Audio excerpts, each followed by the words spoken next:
Auzu billahi minash shaitanir rajim. Bismillahirrahmanirrahim. Mo le fayan fa me ko mala ko dan bela janima. Allah sutra la bela janika. La di ma fa kan bela janie. Ngam bobi ka faida modi kan ba chana muso bela janima. Ka daima shila ka daima kenala.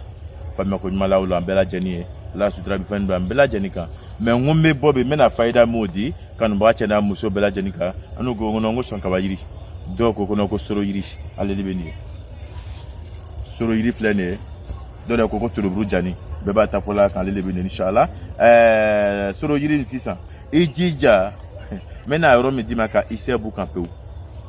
isembe mo mu sela konona ka isebu kan peu meno euro le dima fembe ise we fembe roko ise ka isebu kan peu fombo roye mono le dima inyabe na ye inyabe na la ka be ta ka e ba korobo kana fo fe jenfu kana usa mairiti la jafu parce que bi ay usa mairiti ayenya na kadi mo chema ko du.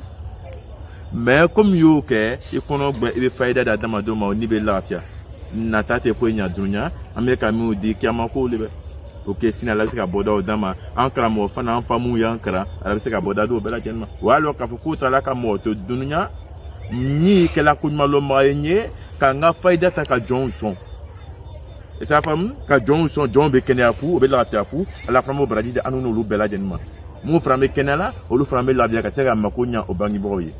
ni isele ki sege ka foko isebri sege isebri kono fi ile mala ni isebri sega bantuni fo kuma ka foko no ko kono ro duro do kishila isebro nguma mari mache marma muso ibe ta soro ile nyina flene dogo trobu dan dogo so ka bayiri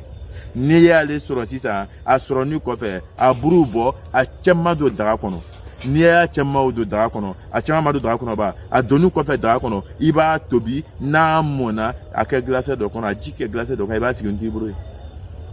dika Dominique la kaba il est gobelé fa domi ni wula so ma nekla domina gobelé fa domi so téléphone ni ba domina il to kami ni ki minijie ite na semaine place ron nika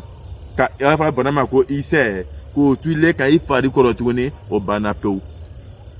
o ko bana do ma ko ise o ise ko nana o isen alabo ban peu o bana sali nyati lo kan tuni e fo fe ma ko ise be dom la tema ke na gbana même no bina wuri barakolo abo so ya kana bo fo kola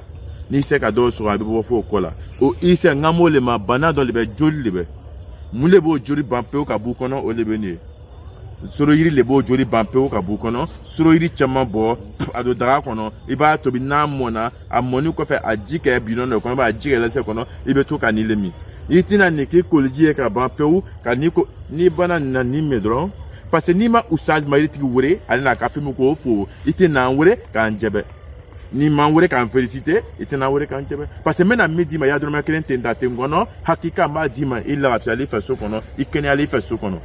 o lo ko so kan mo ame yara wati be ame do tu kono ame ta yara robe ba do o le kan inshallah ame la ni mu fe ala fa se la ni ko nana ame ta yoro la fo ko fe tuni parce que ma ko be burfu mu la ntike mala kama na la de antique la kan long ka ko burfon sur la na la antique la kan amita yoro jawli la ka ta faida le dian kan mo tena muso bela jenma e do uke usab ma iri tire ka la burfon ma paro dama me boria meta inshallah ni ke inshallah entrate tout kono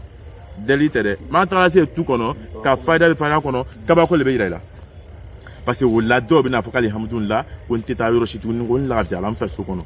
papa me yala ko dan bela jenma ala so lan bela jenika isebe mo mu sira kono na ise banam dika isen ijija ebe soro yiri nyini ebe son kaba yiri nyini atobi ajina mona ebe to kami na mona ebe to kami na mona ebe to kami inshallah aminu kono na sisa itina usabariti lore ame enza mi refe ambi itina enza loroy ibra mo ngole bina kala na chilai mumo mi rebe ka courage di ani maji promium ka courage dama ka ebo ay nyamo ma fada di mo ma itino shi loroy ibna mo ngole bina kala na chilai fa me ko mala ko dan bela jenma ala sutra fa la bela jenika ala di mo fa o kanje ko ta bala ala ko ta la bela jenika ame jamana mi kono jamana ko kala jamana nyasuma ala jamana nyasuma jamare a voter na mu ala nyasuma abalawu na toro ala ta ban bela jenika ala di mo fa o kanje mu ko to faida mu kala a grezire na banana finga la jabido bela jentala ambe feti mi re kono feti masubana jo ala ta ban bela jenika ala sutra bi fan ban bela jenika me ngambe bo ka faida mu di kan ba chena muso bela jema inshallah o lebe ne mi be iseka ay salamu alaikum kan ba chena muso